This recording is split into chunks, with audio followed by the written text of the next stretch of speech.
Hi friends, welcome to ಗೃಹಿಣಿ all in one by Seema. ಇವತ್ತು ನನ್ನ ಚಾನಲ್ನ ಹೆಸರೇ ಹೇಳುವಾಗೆ ಗೃಹಿಣಿ ಅಂದರೆ ಗೃಹಿಣಿಯವರಿಗೆ ಫಸ್ಟ್ ಮೇನ್ ಇಂಪಾರ್ಟೆಂಟ್ ಅಂದರೆ ಮಕ್ಕಳ ಎಜುಕೇಷನ್, ಅದನ್ನು ನೋಡಬೇಕಾಗ್ತದೆ. ಹಾಗಾಗಿ ನನ್ನ ಮಗ ಇಲ್ಲಿ ಫಸ್ಟ್ ಸ್ಟ್ಯಾಂಡರ್ಡ್ ಇರೋದ್ರಿಂದ ನನ್ನ ಹತ್ರ ಇಲ್ಲಿ ಫಸ್ಟ್ ಸ್ಟ್ಯಾಂಡರ್ಡ್ ಎಲ್ಲ ಬುಕ್ಸ್ಗಳು ಅವೈಲೇಬಲ್ ಇರೋದ್ರಿಂದ ನಾನು ಇಲ್ಲಿ ಫಸ್ಟ್ ಸ್ಟ್ಯಾಂಡರ್ಡಲ್ಲಿ ಒಂದು ಮ್ಯಾಥ್ಸ್ ಚಾಪ್ಟರನ್ನು ಇವತ್ತು ನಿಮ್ಮ ಜೊತೆ ಶೇರ್ ಮಾಡ್ಕೊಳ್ತಾ ಇದ್ದೇನೆ. ಅದನ್ನು ಸಾಲ್ವ್ ಮಾಡುವ ಅಂದ್ಕೊಂಡಿದ್ದೇನೆ. ಹಾಗೆ ಫಸ್ಟ್ ಸ್ಟ್ಯಾಂಡರ್ಡಲ್ಲಿ ಆಲ್ಮೋಸ್ಟ್ ಎಲ್ಲವನ್ನ ನಾವಿಲ್ಲಿ ಕವರ್ ಮಾಡ್ಬೋದು. ಆ ಥರದ್ದು ಇದು ಕಷ್ಟ ಏನು ಇಲ್ಲ. ಇದರಲ್ಲಿ ಎಡಿಷನ್ ಅಂತೂ ಈಸಿಯಾಗಿ ಮಾಡಿಬಿಡ್ಬೋದು. ಸಬ್ಸ್ಟ್ರಾಕ್ಷನ್ ಇದೆ, ಸೆಕೆಂಡ್ ಒನ್ನು ಅದೂ ಆಡಲಿಲ್ಲ. ನಂಬರ್ 21 to 99 ಅಂತ ಇದೆ, ಇದರಲ್ಲೂ ಓಕೆ ಆಗಿದೆ ಅದು. ಬಟ್ ಇಲ್ಲ ಒಂದು ಮೆಂಟಲ್ ಅರ್ಥಮೆಟಿಕ್ ಅನ್ನೋ ಒಂದು ಚಾಪ್ಟರ್ ಇದೆ ನೋಡಿ, ಇದು ಬಹುಶಃ ಕೆಲವೊಬ್ಬ ಮಕ್ಕಳಿಗೆ ಕಷ್ಟ ಆಗಬಹುದು ಅಂದ್ಕೊಳ್ತೀನಿ. ಅಂಥವರಿಗೋಸ್ಕರ ನಾನು ಇವತ್ತು ಈ ವಿಡಿಯೋವನ್ನು ಮಾಡ್ತಿರೋದು. ಕೆಲವೊಬ್ಬರಿಗೆ ಟ್ಯೂಷನ್ ಹೋಗಲಿಕ್ಕೂ ಆಗೋದಿಲ್ಲ, ಅಂಥವರು ಈ ವಿಡಿಯೋವನ್ನು ನೋಡಿ ಅವರ ಪ್ರಾಬ್ಲಮನ್ನು ಸಾಲ್ವ್ ಮಾಡ್ಕೋಬೋದು. ಹಾಗಾಗಿ ಬನ್ನಿ ಮಕ್ಕಳೇ, ಹಾಗಾದರೆ ಈಗ ನಾವು ಸ್ಟಾರ್ಟ್ ಮಾಡೋಣ ಮೆಂಟಲ್ ಅರ್ಥಮೆಟಿಕ್ ಚಾಪ್ಟರನ್ನು. ಇದರಲ್ಲಿ ಕಷ್ಟಕರ ಆಗುವಂಥ ಕೆಲವೊಂದು ವಿಷಯಗಳನ್ನು ನಾನು ನಿಮ್ಮ ಜೊತೆ ಶೇರ್ ಮಾಡ್ಕೊಳ್ತೇನೆ. ನಿಮಗೆ ಮತ್ತು ಅದರಲ್ಲಿ ಏನಾದರೂ ಡೌಟ್ ಇದ್ದರೆ ನೀವು ನನ್ನ ಹತ್ರ ಕೇಳ್ಬೋದು. ಓಕೆ, ಬನ್ನಿ ಸ್ಟಾರ್ಟ್ ಮಾಡೋಣ. ಹಾಗಾದರೆ mental arithmetic page number 30, first standard English medium ಮಕ್ಕಳದು. ಓಕೆ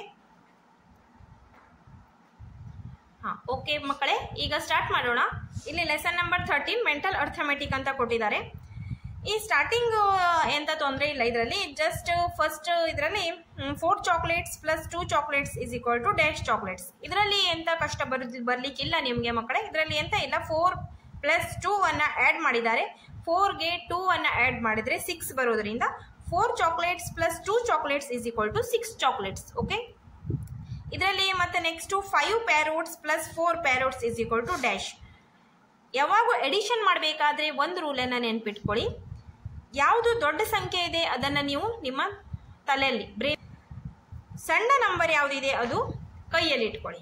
ಈಗ 5 ಪ್ಲಸ್ 4 ಇರೋದ್ರಿಂದ 5 ಅನ್ನ ತಲೆಯಲ್ಲಿ ಇಟ್ಕೊಂಡು 4 ಅನ್ನ ಬೆರಳಲ್ಲಿ ಲೆಕ್ಕ ಮಾಡಿ. 5 ತಲೆಯಲ್ಲಿ ಇದೆಯಲ್ಲ, ನೆಕ್ಸ್ಟ್ ನಂಬರ್ 6, 7, 8, 9.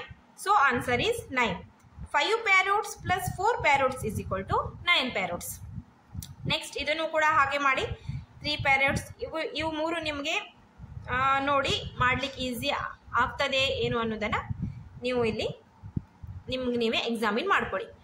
ಇದ್ರ ಮೇಲೂ ಇದ್ರ ಮೇಲೆ ಏನಾದರೂ ಡೌಟ್ ಬಂದರೆ ನೀವು ನನಗೆ ಕೇಳ್ಬೋದು, ನಾನು ನಿಮ್ಗೆ ಇದನ್ನು ಸಾಲ್ವ್ ಮಾಡಿಕೊಡ್ತೇನೆ. ನೆಕ್ಸ್ಟ್ ಬರ್ತದೆ ಇಲ್ಲಿ ಪ್ರಾಬ್ಲಮ್ ಇರುವುದು ಮಕ್ಕಳಿಗೆ. ಇಲ್ಲಿ ಕೆಲವೊಬ್ಬರು ಮಕ್ಕಳಿಗೆ ಇದು ಈಸಿಯಾಗಿ ಅರ್ಥ ಆಗ್ತದೆ. ಇದೆಲ್ಲ ನಾವೆಲ್ಲ ಎಜುಕೇಷನ್ ಓದಬೇಕಾದ್ರೆ ಇದು ನಮಗೆ 5th 6th ಸ್ಟ್ಯಾಂಡರ್ಡಿಗೆಲ್ಲ ಬರುವಂಥದ್ದಾಗಿತ್ತು. ಬಟ್ ಇದು ನಮಗೆ ಈಗ ಫಸ್ಟ್ ಸ್ಟ್ಯಾಂಡರ್ಡಲ್ಲಿ ಇರುವುದರಿಂದ ಕೆಲವೊಬ್ಬ ಮಕ್ಕಳಿಗೆ ಇದು ಕಷ್ಟ ಆಗ್ಬೋದು. ಹಾಗಾಗಿ ಈಗ ಇದನ್ನು ನಾವು ಹೇಗೆ ಸಾಲ್ವ್ ಮಾಡೋದು ಅನ್ನೋದನ್ನು ನೋಡೋಣ. ಇದನ್ನು ಏನಿದ್ರು ಮೆಂಟಲಿ ಸಾಲ್ವ್ ಮಾಡುವಂಥದ್ದು, ಗೊತ್ತಾಯ್ತಾ? ಇಲ್ಲಿ ಕೊಟ್ಟಿದ್ದಾರೆ ನೋಡಿ, ಸಾಲ್ವ್ ಮೆಂಟಲಿ. ಸೊ ಬನ್ನಿ ಈಗ. ಓಕೆ, ಇಲ್ಲಿ ನಾನು ಪಟ್ಟಿಯನ್ನು ಪ್ರಿಪೇರ್ ಮಾಡಿ ಇಟ್ಕೊಂಡಿದ್ದೇನೆ. ಸೊ ಇಲ್ಲಿ ಕ್ವಶನ್ ಬಂದ್ಬಿಟ್ಟು 3, 6, 9 ಕೊಟ್ಟು ಡ್ಯಾಶ್ ಕೊಟ್ಟಿದ್ದಾರೆ. 3, 6, 9 ಇಲ್ಲಿ ಕೊಟ್ಟಿದ್ದಾರೆ. ಇದರ ನೆಕ್ಸ್ಟ್ ನಂಬರನ್ನು ನಾವಿಲ್ಲಿ ಕಂಡುಹಿಡಿಬೇಕು. ಫಸ್ಟ್ ಎಂತ ಮಾಡಬೇಕು ನೀವು ಇದನ್ನು ಮಾಡಬೇಕಾದ್ರಂದ್ರೆ ಇವು ಇದರಲ್ಲಿ 3 ಮತ್ತು 6 ಮಧ್ಯದಲ್ಲಿ ಎಷ್ಟು ಗ್ಯಾಪ್ ಇದೆ ಅನ್ನೋದನ್ನು ಫಸ್ಟ್ ನೋಡಬೇಕು. ಹಾಗೆ 6 ಮತ್ತು 9 ಮಧ್ಯದಲ್ಲಿ ಎಷ್ಟು ಗ್ಯಾಪ್ ಇದೆ ಅದನ್ನು ನೋಡಬೇಕು. ಈಗ 3 ನಂತರ 4, 5, 6 3. So gap is 3. ಇಲ್ಲಿ ಇವೆರಡರ ಗ್ಯಾಪು 3 ಬಂತು. ಓಕೆ, ಹಾಗೆ 6 ಮತ್ತು 9 ಮಧ್ಯದಲ್ಲಿ ಎಷ್ಟು ಗ್ಯಾಪ್ ಇದೆ ಅನ್ನೋದನ್ನು ನೋಡಿ. 6, 7, 8, 9 ಇಲ್ಲೂ ಸಹ ಗ್ಯಾಪ್ 3 ಬಂದಿದೆ. 3 ಮತ್ತು 6 ಮಧ್ಯದಲ್ಲಿ 3 ಗ್ಯಾಪ್ ಇದೆ. ಹಾಗೆ 6 ಮತ್ತು 9 ಮಧ್ಯದಲ್ಲಿ ಕೂಡ 3 ಗ್ಯಾಪ್ ಇದೆ. ಈಗ ಈ 3ಅನ್ನು ನಾವು ಇದಕ್ಕೆ ಆ್ಯಡ್ ಮಾಡೋದು. 9ಗೆ 3 ಅನ್ನು ಆ್ಯಡ್ ಮಾಡಿ. ಎಷ್ಟು ಗ್ಯಾಪ್ ಇದೆ ನೋಡಿ, ಅದನ್ನು ಈ ನಂಬರ್ಗೆ, ಲಾಸ್ಟ್ ನಂಬರ್ಗೆ ನಾವು ಆ್ಯಡ್ ಮಾಡೋದ್ರಿಂದ ನಮಗೆ ಈ ನಂಬರ್ ಸಿಗ್ತದೆ. 9, 10, 11, 12 ನೋಡಿ, 3ಅನ್ನು ಆ್ಯಡ್ ಮಾಡಿದ ನಂತರ ಇಲ್ಲಿ ಬಂದಿದೆ ನಮಗೆ 12. Answer is 12. 3, 6, 9, 12. Next number is 12. ಬೇಕಾದರೆ ಚೆಕ್ ಮಾಡಿ ನೋಡ್ಬೋದು. 3 1s ಮಗ್ಗಿಯಲ್ಲಿ ಬರ್ತದೆ ನೋಡಿ. ಇದು 3 1s 3, 3 2s 6, 3 3s 9, 3 4s 12. So answer is 12. ಇದರಲ್ಲಿ ಒಂದೇ ಒಂದು ರೂಲ್ ಅಂದ್ರೆ ಎರಡರದು ಗ್ಯಾಪ್ ಅನ್ನ ನಾವು ಕಂಡುಹಿಡ್ಕೋಬೇಕು. ಏನ್ ಗ್ಯಾಪ್ ಬಂದಿದೆ ಅದನ್ನ ನೀವು ಲಾಸ್ಟ್ ನಂಬರ್ಗೆ ಆಡ್ ಮಾಡುವಂಥದ್ದು. ಇದಕ್ಕೆ ನೀವು ಗ್ಯಾಪ್ ಅನ್ನ ಆಡ್ ಮಾಡಿದ್ರೆ ನೆಕ್ಸ್ಟ್ ನಂಬರ್ ಬರ್ತದೆ ನಮ್ಗೆ. ಓಕೆ ಓಕೆ ಮಕ್ಕಳೇ, ಈಗ ನೆಕ್ಸ್ಟ್ ಕ್ವಶನ್ ಅನ್ನ ನೋಡೋಣ. 2, 4, 6 ಡ್ಯಾಶ್. ಈಗ ಹೇಗೆ ಮಾಡ್ತೀರಾ? 2 ಮತ್ತೆ 4 ಮಧ್ಯದಲ್ಲಿ ಏನ್ ಗ್ಯಾಪ್ ಇದೆ ಅನ್ನೋದನ್ನ ನೀವು ಫಸ್ಟ್ ನೋಡ್ಕೊಳ್ಳಿ. 2 ಮತ್ತೆ 4 ಮಧ್ಯದಲ್ಲಿ ಗ್ಯಾಪ್ ಬಂದ್ಬಿಟ್ಟು 2, 3, 4 ಅಂದ್ರೆ 2 ಗ್ಯಾಪ್ ಇದೆ. ಇದರ ಮಧ್ಯದಲ್ಲಿ ಗ್ಯಾಪ್ ಇರುವಂತದ್ದು 2. ಹಾಗೆ 4 ಮತ್ತೆ 6 ಮಧ್ಯದಲ್ಲಿ ಎಷ್ಟು ಗ್ಯಾಪ್ ಇದೆ ಅನ್ನೋದನ್ನ ನೋಡಿ. 4, 5, 6, 2. ಎರಡರ ಮಧ್ಯದಲ್ಲೂ 2 ಮತ್ತೆ 4 ಮಧ್ಯದಲ್ಲೂ 2 ಗ್ಯಾಪ್ ಇದೆ. 4 ಮತ್ತೆ 6 ಮಿಡಲ್ ಅಲ್ಲೂ ಸಹ 2 ಗ್ಯಾಪ್ ಇದೆ. ಹಾಗೆ ನೆಕ್ಸ್ಟ್ ಆನ್ಸರ್ ಏನ್ ಬರ್ಬೇಕಂದ್ರೆ ಲಾಸ್ಟ್ ಒನ್ ಏನಿದೆ 6ಗೆ ನಾವು ಗ್ಯಾಪ್ ಅನ್ನ ಆಡ್ ಮಾಡುವಂಥದ್ದು. ಕಾಮನ್ ಗ್ಯಾಪ್ ಎಷ್ಟು? 2. ಎರಡರ ಮಧ್ಯದಲ್ಲೂ ಕಾಮನ್ ಆಗಿ ಬರುವಂತ ಗ್ಯಾಪ್ 2. ಹಾಗಾಗಿ 6ಗೆ ನಾವು 2 ಅನ್ನ ಆಡ್ ಮಾಡುವಂಥದ್ದು. 6 + 2 is 8. So 2, 4, 6, 8. 8 is the answer. Okay, next ಇದು ನಾನು ಒಂದು ಎಕ್ಸಾಂಪಲ್ ಅನ್ನ ನಿಮಗೆ ಮಾಡಿಕೊಟ್ಟಿರುವಂಥದ್ದು. ನೆಕ್ಸ್ಟ್ ಕ್ವಶನ್ ಅಲ್ಲೇನೆ ಏನ್ ಕೊಟ್ಟಿದ್ದಾರೆ ಅದನ್ನೇ ನೋಡೋಣ. ಈಗ 4, 8, 12 ಡ್ಯಾಶ್. ಸಿಂಪಲ್ ಇದೆ ಮಕ್ಕಳೇ, ಏನು ಟೆನ್ಷನ್ ತಗೊಳ್ಳುವಂತ ಅವಶ್ಯಕತೆ ಇಲ್ಲ. ಇದರಲ್ಲಿ ತುಂಬಾ ಈಸಿ ಆಗಿದೆ. ಇದು ಜಸ್ಟ್ ಅದರ ಮಧ್ಯದಲ್ಲಿ ಇರುವಂತಹ ಗ್ಯಾಪ್ ಅನ್ನ ಕಂಡುಕೊಳ್ಳುವಂತದ್ದು ನಾವು ಇದರಲ್ಲಿ. ಮತ್ತೆ 8 ಮಧ್ಯದಲ್ಲಿ ಇರುವಂತಹ ಗ್ಯಾಪ್ ಅನ್ನ ಕಂಡುಹಿಡ್ಕೊಳ್ಳಿ ಫಸ್ಟ್. 4, 5, 6, 7, 8. 4 ಗ್ಯಾಪ್ ಆಯ್ತಾ? ಹಾಗೆ 8 ಮತ್ತೆ 12 ಮಧ್ಯದಲ್ಲಿ 8, 9, 10, 11, 12. 4. ಎರಡರ ಮಧ್ಯದಲ್ಲೂ ಕಾಮನ್ ಆಗಿ ಬರುವಂತ ಗ್ಯಾಪ್ 4 ಆಗಿದೆ. ಹಾಗಾಗಿ ನಾವಿಲ್ಲಿ 12ಗೆ +4 ಅನ್ನ ಆಡ್ ಮಾಡುವಂಥದ್ದು. 12, 13, 14, 15, 16. So answer is 16. ಅರ್ಥ ಆಯ್ತಾ? ನೋಡಿ, ಹಾಗೆ ಇವೆರಡು ಮತ್ತೆ ಉಳಿದದ್ದು ನೀವು ಮಾಡಿ ನೋಡಿ. ನಾನು ಈ ಹೇಗೆ ಕಲಿಸಿದ್ದೀನಲ್ಲ ಹಾಗೆ ನೀವು ಇದನ್ನ ಮಾಡಿ ನೋಡಿ. ಅಕಸ್ಮಾತ್ ನಿಮಗೆ ಆನ್ಸರ್ ಬಂದಿಲ್ಲ ಅಥವಾ ಇದರಲ್ಲೂ ಮತ್ತೆ ಏನಾದರೂ ಡೌಟ್ ಇದೆ ಅಂತ ಹೇಳಿದ್ರೆ ನೀವು ಕೇಳಿ, ನಾನು ಇದನ್ನ ನಿಮಗೆ ಮತ್ತೆ ಸಾಲ್ವ್ ಮಾಡ್ತೇನೆ. ಓಕೆ, ನೆಕ್ಸ್ಟ್ ಇಲ್ಲಿ ಕೆಲವೊಂದು ಆಕ್ಟಿವಿಟೀಸ್ ಅನ್ನ ಕೊಟ್ಟಿದ್ದಾರೆ, ನೋಡ್ತಾ ಹೋಗೋಣ. ಈಗ ಇದು ಆನ್ಸರ್ ಓರಲಿ ಸಿಂಪಲ್ ಆದಂತ ಕೊಟ್ಟಿದ್ದಾರೆ. ಫಾಸ್ಟ್ ಇದನ್ನ ನೀವು ಮಾಡುವಂಥದ್ದು. 2 + 1 is 3. ಯಾವಾಗಲೂ ದೊಡ್ಡದೇ ಸಂಖ್ಯೆ ಯಾವುದಿದೆ ಅದು ನಿಮ್ಮ ತಲೆಯಲ್ಲಿ ಇಟ್ಕೊಳ್ಳಿ. ಸಣ್ಣ ನಂಬರ್ ಏನಿದೆ ಅದು ನೀವು ಬೆರಳಲ್ಲಿ ಇಟ್ಕೊಂಡು ಫಾಸ್ಟ್ ಆಗಿ ನೀವು ಇದನ್ನ ಕ್ವಿಕ್ ಆಗಿ ಮಾಡ್ಕೋಬಹುದು. ಈಗ ಇಲ್ಲಿ ಫಸ್ಟ್ ಒನ್ ಅಲ್ಲಿ ನೋಡಿ 2 ಮತ್ತೆ 1 ಕೊಟ್ಟಿದ್ದಾರೆ. ಹಾಗೆ 2 + 1 3 ಫಾಸ್ಟ್ ಮಾಡ್ಬಿಡಬಹುದು. 1 + 7 ಇದೆ. ಹಾಗೆ ನೀವು ಇದನ್ನ ಮೆಂಟಲಿ ಉಲ್ಟಾ ಮಾಡ್ಕೊಳ್ಳಿ. ನಿಮ್ಮ ಮನಸ್ಸಲ್ಲಿ ನಿಮಗೆ ಫಾಸ್ಟ್ ಆಗಿ ಮಾಡ್ಲಿಕ್ಕೆ ಆಗ್ತೈತಿ. 7 + 1 is 8. So 7 + 2 is 9. 4 + 2 is 6. ಯಾವಾಗಲೂ ದೊಡ್ಡ ಸಂಖ್ಯೆಯನ್ನ ನಿಮ್ಮ ತಲೆಯಲ್ಲಿ ಇಟ್ಕೊಳ್ಳೋದ್ರಿಂದ ನಿಮಗೆ ಈಸಿ ಆಗಿ ಫಾಸ್ಟ್ ಆಗಿ ನೀವು ಪ್ಲಸ್ ಅನ್ನ ಮಾಡ್ಕೋಬಹುದು. 7 + 7 is 14. 14 + 6 is 20. ಈ ತರ ಎಲ್ಲನೂ ನೀವು ಇದು ಪ್ರಾಕ್ಟೀಸ್ ಅನ್ನ ಮಾಡಿ ನೋಡಿ. ನೆಕ್ಸ್ಟ್ ಇಲ್ಲಿ ನೋಡಿ, ಈಗ ಬಂತು ಇದು fill the blanks to make both sides equal. Left hand side ಮತ್ತೆ ರೈಟ್ ಹ್ಯಾಂಡ್ ಸೈಡು ಆಯ್ತಾ. ಲೆಫ್ಟ್ ಹ್ಯಾಂಡ್ ಸೈಡ್ ಅಲ್ಲಿ ಪ್ಲಸ್ ಚಿಹ್ನೆ ಕೊಟ್ಟುಕೊಂಡು ಯಾವುದಾದ್ರೂ ಒಂದು ಬಾಕ್ಸ್ ಅನ್ನ ಖಾಲಿ ಬಿಟ್ಟಿರ್ತಾರೆ, ಒಂದು ಸಂಖ್ಯೆಯನ್ನ ಕೊಟ್ಟಿರ್ತಾರೆ, ಹಾಗೆ ಆನ್ಸರ್ ಅನ್ನ ಕೊಟ್ಟಿರ್ತಾರೆ. ಸೊ ಆನ್ಸರ್ ಕೊಟ್ಟ ಮೇಲೆ ಇವೆರಡನ್ನ ನೀವು ಈಕ್ವಲ್ ಮಾಡೋದು ಏನು ದೊಡ್ಡ ಕೆಲಸ ಅಲ್ಲ. ಬಟ್ ಇದು ಫಸ್ಟ್ ಸ್ಟ್ಯಾಂಡರ್ಡ್ ಮಕ್ಕಳಿಗೆ ಇರೋದ್ರಿಂದ ಸ್ವಲ್ಪ ಅವರಿಗೆ ಹೆವಿ ಆಗ್ತದೆ. ಹಾಗಾಗಿ ಏನು ಸುಲಭವಾಗಿ ಮೆಥಡ್ ಅನ್ನ ಅವ್ರಿಗೆ ಕಂಡುಕೊಳ್ಬಹುದು ಅನ್ನೋದನ್ನ ನಾವು ಅವ್ರಿಗೆ ಹೇಳ್ಕೊಡ್ಬೇಕು ಅಷ್ಟೇ. ಅವರಿಗೆ ಸಿಂಪಲ್ ಆಗಿ ಹೇಳ್ಕೊಡ್ಬೇಕಂದ್ರೆ ಅವರಿಗೆ ಏನು ಕಷ್ಟ ಆಗಬಾರ್ದು ಅನ್ನೋದಾದ್ರೆ ಫಸ್ಟಿಗೆ ಅವರಿಗೆ ಯಾವ ಥರ ಮಾಡ್ಲಿಕ್ಕೆ ಹೇಳ್ಬೋದು ಅಂದರೆ ನಾವು ಇಲ್ಲಿ 6 + dash is equal to 10 answer ಕೊಟ್ಟಿದ್ದಾರೆ ಆಯ್ತಾ. ಇಲ್ಲಿ ಆಲ್ರೆಡಿ 10 ಕೊಟ್ಟಿರೋದ್ರಿಂದ ನಮಗೆ 6ಗೆ ಎಷ್ಟು ಕೂಡಿಸೋದ್ರಿಂದ 10 ಬರ್ತದೆ ನೋಡಿ ಅನ್ನೋದನ್ನ ನಾವಿನ್ನು ಮಕ್ಕಳಿಗೆ ಹೇಳ್ಕೊಡ್ಬೇಕು. ನೋಡಿ ಮಕ್ಕಳೇ, ಇದು ಲೆಫ್ಟ್ ಹ್ಯಾಂಡ್ ಸೈಡ್, ಈ ಸೈಡ್ ಇರೋದು ಈಕ್ವಲ್ ಇಂದು ಲೆಫ್ಟ್ ಸೈಡ್ ಇರುವಂಥದ್ದು left hand side, equal sign ಇಂದು ರೈಟ್ ಸೈಡ್ ಇರುವಂಥದ್ದು right hand side. Left hand side ಅಲ್ಲಿ 6 + ಡ್ಯಾಶ್ ಕೊಟ್ಟಿದ್ದಾರೆ, ರೈಟ್ ಹ್ಯಾಂಡ್ ಸೈಡ್ ಅಲ್ಲಿ ಆನ್ಸರ್ 10 ಕೊಟ್ಟಿದ್ದಾರೆ. ಆನ್ಸರ್ 10 ಬರಬೇಕಂದ್ರೆ ನಿಮಗೆ 6ಗೆ ಎಷ್ಟನ್ನ ಕೂಡಿಸ್ಬೇಕು? 6ಗೆ ನಾವು ಇಲ್ಲಿ 6, 7, 8, 9, 10. ಸೊ 4 ಕೂಡಿಸೋದ್ರಿಂದ ನಮಗೆ ಆನ್ಸರ್ 10 ಬರ್ತದೆ. 6 + 4 = 10. ಆಯ್ತಲ್ಲ, ಇದೇ ನಿಮಗೆ ಸುಲಭವಾಗಬಹುದು ಮೋಸ್ಟ್ಲಿ ಮೆಥಡ್. ಅಥವಾ ಮತ್ತು ನಿಮಗೆ ಎಕ್ಸ್ಟ್ರಾಡಿನರಿ ಸ್ವಲ್ಪ ಹೈ ಲೆವೆಲಲ್ಲಿ ಅಂದರೆ ಫಾಸ್ಟಾಗಿ ಮಾಡಬೇಕು ಅಂದರೆ ನೀವು 10 10 - 6 ಮಾಡೋದ್ರಿಂದ ಆನ್ಸರ್ 4 ಬರ್ತದೆ. ಈ ಥರನೂ ಮಾಡ್ಬೋದು. ಇದು 1ನೇ ಸ್ಟೆಪ್ ಆದರೆ ಫಸ್ಟ್ ಸ್ಟೆಪ್, ಇದು 2ನೇ ಸೆಕೆಂಡ್ ಒನ್. 2 ಚಾಯ್ಸ್ ಇದೆ ನಿಮ್ಮ ಹತ್ರ. ಆರ್ ಓಕೆ, ಇದು ಈ ಥಿಯರಿಯಲ್ಲೂ ಸಹ ಮಾಡ್ಬೋದು, ಈ ಥಿಯರಿಯಲ್ಲೂ ಮಾಡ್ಬೋದು. ಬಟ್ ಮಕ್ಕಳಿಗೆ ಇದು ಸುಲಭವಾಗ್ತದೆ ನನಗನ್ಸೋ ಮಟ್ಟಿಗೆ. ಇದನ್ನು ಅವರು ಸ್ವಲ್ಪ ಕನ್ಫ್ಯೂಸ್ ಮಾಡ್ಕೊಳ್ತಾರೆ, ಇದರಿಂದ ಅವರಿಗೆ ಸ್ವಲ್ಪ ಕಷ್ಟ ಆಗ್ಬೋದು.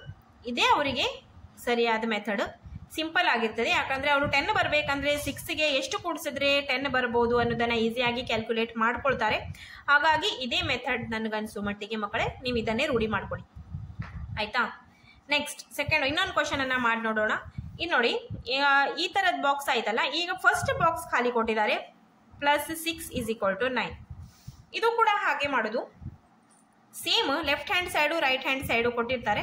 ಲೆಫ್ಟ್ ಹ್ಯಾಂಡ್ ಸೈಡಲ್ಲಿ ಒಂದನ್ನು ಡ್ಯಾಶ್ ಬಿಟ್ಟಿರ್ತಾರೆ, ರೈಟ್ ಹ್ಯಾಂಡ್ ಸೈಡಲ್ಲಿ ಆನ್ಸರ್ ಇರ್ತದೆ. ಸೊ ಆನ್ಸರ್ ಇಷ್ಟು ಬರಬೇಕಂದ್ರೆ ನಮಗೆ ಒಂದು ಸಂಖ್ಯೆ ಕೊಟ್ಟಿದ್ದಾಗ ಅದಕ್ಕೆ ಎಷ್ಟು ಕೂಡಿಸಿದ್ರೆ ನಮಗೆ ಇಷ್ಟು ಆನ್ಸರ್ ಬರಬೇಕು. ನೋಡಿ, ರೈಟ್ ಹ್ಯಾಂಡ್ ಸೈಡಲ್ಲಿ ಆನ್ಸರ್ 9 ಕೊಟ್ಟಿರೋದ್ರಿಂದ ಇಲ್ಲಿ 6 ಕೊಟ್ಟಿದ್ದಾರೆ. 6ಗೆ ಎಷ್ಟನ್ನ ಪ್ಲಸ್ ಮಾಡೋದ್ರಿಂದ 9 ಬರ್ತದೆ ಅನ್ನೋದನ್ನು ನೋಡೋಣ. 6 7 8 9 ಆನ್ಸರ್ 3. ಇಲ್ಲ ಎರಡನೇ ಪ್ರೊಸೀಜರ್ ಇಂದ ಮಾಡ್ತೀರಿ ಅಂದ್ರೆ 9 - 6 = 3. Answer is 3. ಯಾರಿಗೆಲ್ಲ ಈ ಮೆಥಡ್ ಈಸಿ ಆಗ್ತದೆ ಅವರು ಇದರಿಂದ ಸಾಲ್ವ್ ಮಾಡಿ. ಯಾರಿಗೆಲ್ಲ ಈ ಮೆಥಡ್ ಇಂದ ಈಸಿ ಆಗ್ತದೆ ಅವರು ಇದರಿಂದ ಸಾಲ್ವ್ ಮಾಡಿ. ಯಾವುದಾದ್ರೂ ಒಂದು ಮೆಥಡನ್ನು ಇಟ್ಕೊಳ್ಳಿ, ಅದನ್ನೇ ಕಂಟಿನ್ಯೂ ಮಾಡಿ. ಎಲ್ಲಾನು ಮಿಕ್ಸ್ ಮಾಡ್ಕೊಳ್ಳಿಕ್ಕೆ ಹೋಗಬೇಡಿ ಮಕ್ಕಳೇ. ಓಕೆ, ನಾನಿಲ್ಲಿ ನಿಮಗೆ 2 ಥರ ಇರೋದ್ರಲ್ಲಿ ಮಾಡಿ ಕಾಣಿಸ್ತಿದ್ದೇನೆ. ಇನ್ನು ಫಸ್ಟ್ ಬಾಕ್ಸ್ ಖಾಲಿ ಇದ್ರೆ ಮಾಡಿದೆ, ಸೆಕೆಂಡ್ ಬಾಕ್ಸ್ ಖಾಲಿ ಇದ್ದಿದ್ದು ಮಾಡಿದೆ. ಸೇಮ್ ಇದು, ಇಲ್ಲೂ ಫಸ್ಟ್ ಬಾಕ್ಸ್ ಖಾಲಿ ಕೊಟ್ಟಿದ್ದಾರೆ, ಸೆಕೆಂಡ್ ಬಾಕ್ಸ್ ಖಾಲಿ ಕೊಟ್ಟಿದ್ದಾರೆ. ಜಸ್ಟ್ ಇಲ್ಲೇ ಒಂದು ನಿಮಗೆ ಕನ್ಫ್ಯೂಸ್ ಆಗ್ಬೋದೇನೋ ನೋಡಿ. 3 ಕೊಟ್ಟಿದ್ದಾರೆ +0 ಕೊಟ್ಟಿದ್ದಾರೆ. ಆನ್ಸರ್ 3 ಬರಬೇಕಂದ್ರೆ ಆಬ್ವಿಯಸ್ಲಿ ನೀವು 0ಗೆ 3 ಅನ್ನು ಆ್ಯಡ್ ಮಾಡೋದ್ರಿಂದ ನಿಮಗೆ ಆನ್ಸರ್ 3 ಬರ್ತದೆ. ಓಕೆ, ಇವೆಲ್ಲ ಮಾಡಿ ನೋಡಿ ಮಕ್ಕಳೇ. ನಿಮಗೆ ಯಾವುದಾದ್ರೂ ಮತ್ತೆ ಕಷ್ಟ ಅನಿಸ್ತು ಅಂದರೆ ನೀವು ಕಮೆಂಟ್ ಸೆಕ್ಷನಲ್ಲಿ ಕಮೆಂಟ್ ಮಾಡಿ ನನಗೆ ಕೇಳಬಹುದು. ನಾನು ನಿಮಗೆ ಆನ್ಸರ್ ಯಾವಾಗಲೂ ಮಾಡ್ತೇನೆ. ಓಕೆ, ನೆಕ್ಸ್ಟ್ ಇದು ಕೊಟ್ಟಿದ್ದಾರೆ. ಸೆಂಟೆನ್ಸ್ ಪ್ರಕಾರ ಕ್ವಶನ್ ಅನ್ನು ಕೊಡ್ತಾರೆ ಇಲ್ಲಿ. ಇದು simple. 1 shelf has 5 books and another has 4 books. ಒಂದು ಶೆಲ್ಫ್ ಮೇಲೆ 5 ಬುಕ್ಸ್ ಇದೆ ಅಂತೆ, ಹಾಗೆ ಮತ್ತೊಂದರ ಮೇಲೆ 4 ಬುಕ್ಸ್ ಇದೆ ಅಂತೆ.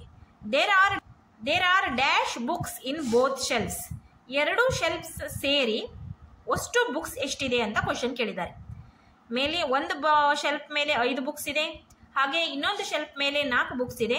ಎರಡನ್ನೂ ಬುಕ್ಸನ್ನು ನೀವು ಕೌಂಟ್ ಮಾಡಿ ಕೂಡಿಸಿದಾಗ 5 + 4 = 9. ಒಟ್ಟು ಟೋಟಲ್ ಆಗಿ 9 ಬುಕ್ಸ್ ಇದೆ 2 ಶೆಲ್ಫ್ಸನ್ನು ಸೇರಿಸಿ.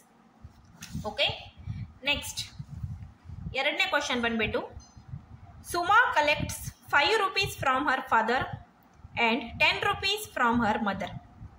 How much money did Suma collect from Har parents?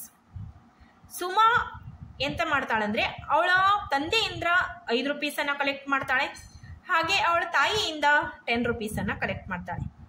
ಇಬ್ಬರ ಕಡೆಯಿಂದನೂ ಟೋಟಲ್ ಆಗಿ ಕಲೆಕ್ಟ್ ಮಾಡಿದಂಥ ಅಮೌಂಟನ್ನು ಇಲ್ಲಿ ಕೇಳಿದ್ದಾರೆ. ತಂದೆ ಹತ್ರ ಕಲೆಕ್ಟ್ ಮಾಡಿದ್ದು 5 ರೂಪೀಸು, ತಾಯಿಯಿಂದ ಕಲೆಕ್ಟ್ ಮಾಡಿದ್ದು 10 ರೂಪೀಸ್. ಇಬ್ಬರಿಂದನೂ ಟೋಟಲ್ ಆಗಿ ಕಲೆಕ್ಟ್ ಮಾಡಿದ್ದು ಅಂದರೆ 10 + 5 = 15. Answer is 15. ಓಕೆ, ಅರ್ಥ ಆಗಿದೆ ಅಂದ್ಕೊಳ್ತೇನೆ ಮಕ್ಕಳೇ ನಿಮಗೆ. ನೋಡಿ, ನೆಕ್ಸ್ಟ್ ಇವೆಲ್ಲ ಈಸಿಯಾಗಿ ಮಾಡ್ಕೋಬಹುದು, ಏನು ತೊಂದರೆ ಆಗಲಿಕ್ಕಿಲ್ಲ ಬಹುಶಃ. Add the center number to each of the number outside the circle. ಸೆಂಟರಲ್ಲಿರುವಂಥ ನಂಬರನ್ನು ಒಂದೊಂದಾಗಿ ಅವು ಹೊರಗಡೆ ಇರುವಂಥ ನಂಬರ್ಗೆ ಆ್ಯಡ್ ಮಾಡಿ ಆನ್ಸರನ್ನು ಕಂಡುಕೊಳ್ಳುವಂಥದ್ದು. 5 + 2 7, 5 + 3 8, ಈ ಥರ. 5 + 4 9, 5 + 1 6. ಓಕೆ ಫ್ರೆಂಡ್ಸ್, ಓಕೆ ಮಕ್ಕಳೇ. ನೆಕ್ಸ್ಟ್ ನೋಡಿ, ಇಲ್ಲಿ ರೈಟ್ ದ ನೆಕ್ಸ್ಟ್ ನಂಬರ್ ಮತ್ತೆ ಕೊಟ್ಟಿದ್ದಾರೆ ಇವರು. ಇಲ್ಲಿ ನೆಕ್ಸ್ಟ್ ನಂಬರನ್ನು ಬರೆಯುವಂಥದ್ದು. ಓರಲ್ ಆಗಿ ಮಾಡೋಣವಾ? ಬನ್ನಿ. 2 4 6 2 ಮತ್ತು 4 ಮಧ್ಯದಲ್ಲಿ ಇರುವಂಥ ಗ್ಯಾಪ್ ಎಷ್ಟು? 2 3 4 2 ಆಯಿತಾ? ಹಾಗೆ 4 ಮತ್ತು 6 ಮಧ್ಯದಲ್ಲಿ 4 5 6 2. ಕಾಮನ್ ಆಗಿ ಇರುವಂಥ ಗ್ಯಾಪ್ ಬಂದ್ಬಿಟ್ಟು 2. ಹಾಗಾಗಿ 6ಗೆ ನಾವು 2ಅನ್ನು ಕೂಡಿಸಿದ್ರೆ 8. Answer is 8. ಓಕೆನಾ? ಕ್ವಶನ್ ಬಂದ್ಬಿಟ್ಟು 3 5 7 ಕೊಟ್ಟಿದ್ದಾರೆ. ಗ್ಯಾಪನ್ನು ಕಂಡುಹಿಡ್ಕೊಳ್ಳಿ. ಇದರಲ್ಲಿ 3 ಮತ್ತು 5 ಮಧ್ಯದಲ್ಲಿ ಗ್ಯಾಪ್ ಬಂದ್ಬಿಟ್ಟು 2. Again the gap is 2. 5 ಮತ್ತು 7 ಮಧ್ಯದಲ್ಲಿ ಗ್ಯಾಪ್ ಬಂದ್ಬಿಟ್ಟು 5 6 7 2. ಗ್ಯಾಪ್ ಎರಡಕ್ಕೂ ಕಾಮನ್ ಆಗಿ 2 ಇರೋದ್ರಿಂದ ನಾವಿಲ್ಲಿ 7 + 2 ಮಾಡುವಂಥದ್ದು 7 8 9. Answer is 9. Okay, next 5 7 9. Third question is 5 7 9. 5 ಮತ್ತು 7 ಮಧ್ಯದಲ್ಲಿ ಗ್ಯಾಪ್ ಬಂದ್ಬಿಟ್ಟು 2. Again the gap is 2. 7 ಮತ್ತು 9 ಮಧ್ಯದಲ್ಲಿ ಗ್ಯಾಪ್ ಬಂದ್ಬಿಟ್ಟು 8 9 2. So 9 + 2 10 11. Answer is 11. Okay, correct ಆಗಿದೆಯಾ? ನೆಕ್ಸ್ಟ್ ನೋಡಿ 10 12 14.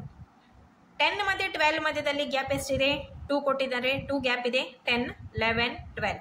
ಓಕೆ, ನೆಕ್ಸ್ಟ್ 12 ಮತ್ತು 14 ಮಧ್ಯದಲ್ಲಿ 12 13 14. 2 ಗ್ಯಾಪ್ ಇರೋದ್ರಿಂದ 14ಗೆ ನಾವು 2ಅನ್ನು ಆ್ಯಡ್ ಮಾಡೋದು. 14 15 16. Answer is 16. ಸರಿನಾ? ನೆಕ್ಸ್ಟ್ ಇದನ್ನು ನೆಕ್ಸ್ಟ್ ಲಾಸ್ಟ್ ಒನ್, ಇದು ನಿಮಗೆ homework. 9 11 13. Right the next number.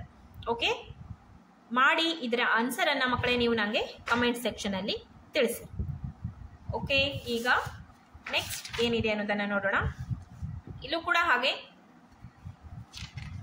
ಇಲ್ಲಿ ಯಾವ ಥರ ಇದು ಕ್ವಶನ್ ಅಂದರೆ ಫಾರ್ವರ್ಡ್ ನಂಬರನ್ನು ಕಂಡುಹಿಡಿಯುವಂಥದ್ದು. ನೆಕ್ಸ್ಟ್ ನಂಬರ್ ಕಂಡುಹಿಡಿಯೋದಂದರೆ ನಾವು ಅದರ ಮುಂದಿನ ನಂಬರನ್ನು ಕಂಡುಹಿಡಿಯೋದು.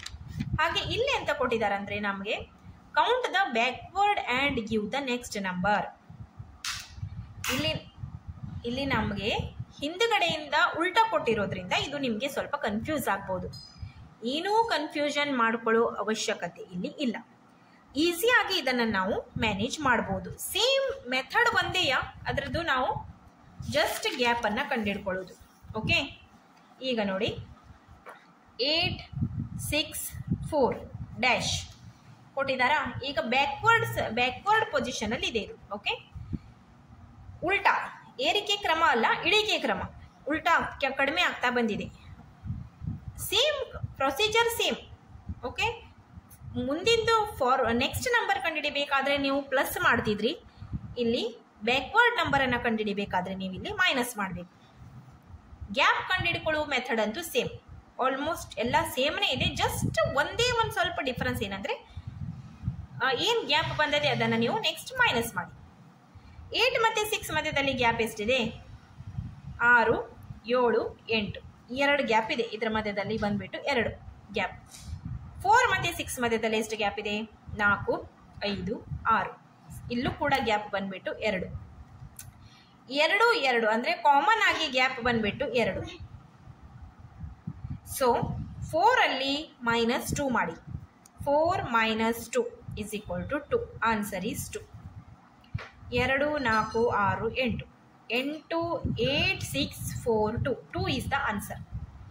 ನೆಕ್ಸ್ಟ್ ನಂಬರ್ ಕಂಡುಹಿಡಿಬೇಕಾದ್ರೆ ನೀವು ಅದು ಏರಿಕೆ ಕ್ರಮದಲ್ಲಿದ್ದಾಗ ನೀವು ಅದನ್ನು ಪ್ಲಸ್ ಮಾಡಿದ್ರಿ. ಓಕೆ, ಇಲ್ಲಿ ನೋಡಿ ಏರಿಕೆ ಕ್ರಮ ಅಂದರೆ 2 4 6. ಸಣ್ಣದಿಂದ ದೊಡ್ಡ ನಂಬರ್ ಬರಬೇಕಾದ್ರೆ ನೀವು ಇದನ್ನು ಪ್ಲಸ್ ಮಾಡಬೇಕು. ಹಾಗೆ ದೊಡ್ಡದಿಂದ ಸಣ್ಣ ನಂಬರನ್ನು ಕೊಟ್ಟಾಗ ನೀವು ಇಲ್ಲಿ ಮೈನಸ್ ಮಾಡಬೇಕು. ಓಕೆ, ನೆಕ್ಸ್ಟ್ ಮತ್ತೊಂದು ಮಾಡಿ ನೋಡೋಣ. ಯಾವುದು ಕನ್ಫ್ಯೂಸ್ ಮಾಡ್ಕೊಳ್ಳಿಕ್ಕೆ ಹೋಗಬೇಡಿ. ಯಾವುದು ಕಷ್ಟ ಇಲ್ಲ, ಆಯಿತಾ? ಎಲ್ಲ ಸಿಂಪಲ್ ಆಗಿದೆ. ಆರಾಮಾಗಿ ಮಾಡಿ. ಹಾಗೇನೂ ನಿಮಗೆ ಡೌಟ್ ಬಂದರೆ ಅದನ್ನು ನಾನು ಸಾಲ್ವ್ ಮಾಡಿಕೊಡ್ತೇನೆ. ನೋಡಿ 10 8 6. ಮೆಥಡ್ ಒಂದೇಯ, ಜಸ್ಟ್ ಗ್ಯಾಪನ್ನು ಕಂಡುಹಿಡ್ಕೊಳ್ಳುವಂಥದ್ದು. 8 9 10. ಕನ್ನಡ ಮೀಡಿಯಂ ಮಕ್ಕಳಿಗೂ ಕಷ್ಟ ಆಗಲಿಕ್ಕಿಲ್ಲ. ಹಾಗೆ ಇಂಗ್ಲೀಷ್ ಮೀಡಿಯಂ ಮಕ್ಕಳು ಈಸಿಯಾಗಿ ಇದನ್ನು ಫೈಂಡ್ ಔಟ್ ಮಾಡ್ಕೋಬೋದು. ಹಾಗಾಗಿ ನಾನು ಎರಡರಲ್ಲೂ ನಿಮಗೆ ಈಸಿಯಾಗಿ ಹೇಳ್ಕೊಡ್ತಾ ಇದ್ದೇನೆ. ನೋಡಿ 8 ಮತ್ತು 10 ಅದರ ಮಧ್ಯದಲ್ಲಿ ಗ್ಯಾಪು 2. ಓಕೆ, ಗ್ಯಾಪ್ ಇಲ್ಲಿ 2 ಇದೆ. ಹಾಗೆ 6 8 ಮತ್ತು 6 ಮಧ್ಯದಲ್ಲಿ 6 7 8 2 ಗ್ಯಾಪ್ ಇದೆ. ಕಾಮನ್ ಗ್ಯಾಪ್ ಎಷ್ಟಾಯಿತು? 2 ಅಲ್ವಾ? ಹಾಗಾಗಿ 6 - 2 ಮಾಡಿ. 6 - 2 ಎಷ್ಟು? 6 - 2 ಮಾಡಿದ್ರೆ 4. Answer is 4.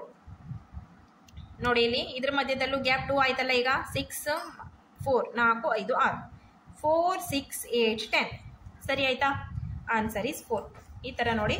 ಹೀಗೆ ನೀವು ಉಳಿದದನ್ನೆಲ್ಲ ಮಾಡಿ ನೋಡಿ ಆನ್ಸರ್ 4 ಬಂದಿದೆ ಇಲ್ವಾ?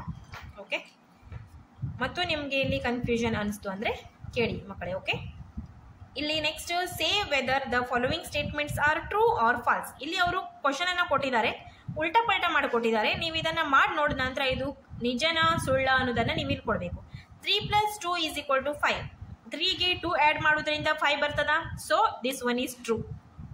6 + 6 = 4 ಕೊಟ್ಟಿದ್ದಾರೆ ಮಕ್ಕಳೇ. ಇಲ್ಲಿ 6ಕ್ಕೆ 6 ಕೂಡಿಸಿದಾಗ 12 ಬರಬೇಕು. ಸೊ ಇದು ಟ್ರೂ ಆಗೋದಿಲ್ಲ, false. Okay. One day Sita ate 3 bananas in the morning and 2 bananas in the evening. Then Sita ate 6 bananas in a day. ಒಂದು ದಿನ ಸೀತಾ ಬೆಳಿಗ್ಗೆ ಹೊತ್ತಿಗೆ 3 ಬಾಳೆಹಣ್ಣನ್ನು ತಿಂತಾಳೆ, ಹಾಗೆ 2 ಬಾಳೆಹಣ್ಣನ್ನು ಸಂಜೆ ತಿಂತಾಳೆ. ಹಾಗಾಗಿ ಸೀತಾ ಅಷ್ಟು 6 ಬನಾನವನ್ನು ಫುಲ್ ಡೇಯಲ್ಲಿ ತಿಂದಳು ಅಂತ ಕೊಟ್ಟಿದ್ದಾರೆ. ಇಲ್ಲ, 3 ಬೆಳಿಗ್ಗೆ ತಿಂದ ನಂತರ 2 ಸಂಜೆ ತಿಂತಾಳೆ, 3 ಬನಾನಾಸನ್ನು ಬೆಳಿಗ್ಗೆ ತಿಂದ್ಲು, ಹಾಗೆ 2 ಬನಾನಾಸನ್ನು ಈವ್ನಿಂಗಲ್ಲಿ ತಿಂದ್ಲು. ಸೊ ಟೋಟಲ್ ಆಗಿ 5 ಬನಾನಾಸ್ ಆಗಬೇಕು. ಇವರು 6 ಕೊಟ್ಟಿದ್ದಾರೆ. So this statement is false. Raju practice a song 3 times in the morning and 5 times in the evening. So Raju practised 8 times on that day. Raju ಅನ್ನುವಂಥ ಹುಡುಗ ಸಾಂಗ್ ಅನ್ನ 3 ಟೈಮ್ಸ್ ಮಾರ್ನಿಂಗ್ ಅಲ್ಲಿ ಪ್ರಾಕ್ಟೀಸ್ ಮಾಡ್ತಾನೆ. ಅಂದ್ರೆ ಬೆಳಿಗ್ಗೆ ಹೊತ್ತಿಗೆ 3 ಸಲ ಪ್ರಾಕ್ಟೀಸ್ ಮಾಡ್ತಾನೆ. ಮಾರ್ನಿಂಗ್ ಅಲ್ಲಿ 3 ಟೈಮ್ಸ್, ಹಾಗೆ ಈವ್ನಿಂಗ್ ಅಲ್ಲಿ ಸಂಜೆ ಹೊತ್ತಲ್ಲಿ 5 ಟೈಮ್ಸ್, 5 ಸಲ ಇದನ್ನ ಪ್ರಾಕ್ಟೀಸ್ ಮಾಡೋದ್ರಿಂದ ರಾಜು ಫುಲ್ ದಿನದಲ್ಲಿ 8 ಸಲ ಇದನ್ನ ಪ್ರಾಕ್ಟೀಸ್ ಮಾಡಿದ್ದಾನೆ. So Raju practised 8 times on that day. So this statement is true. Okay ಮಕ್ಕಳೇ. ಹಾಗೆ ಉಳಿದದ್ದೆರಡನ್ನ ನೀವು ಮಾಡಿ ನೋಡಿ, ಆಮೇಲೆ ಆನ್ಸರ್ ಏನು ಬಂದಿತ್ತು ಅಂತ ತಿಳಿಸಿ. ನೆಕ್ಸ್ಟ್ ಇದು ಎಂಥದಿಲ್ಲ, ಸಿಂಪಲ್ ಕೊಟ್ಟಿದ್ದಾರೆ ಅವರು.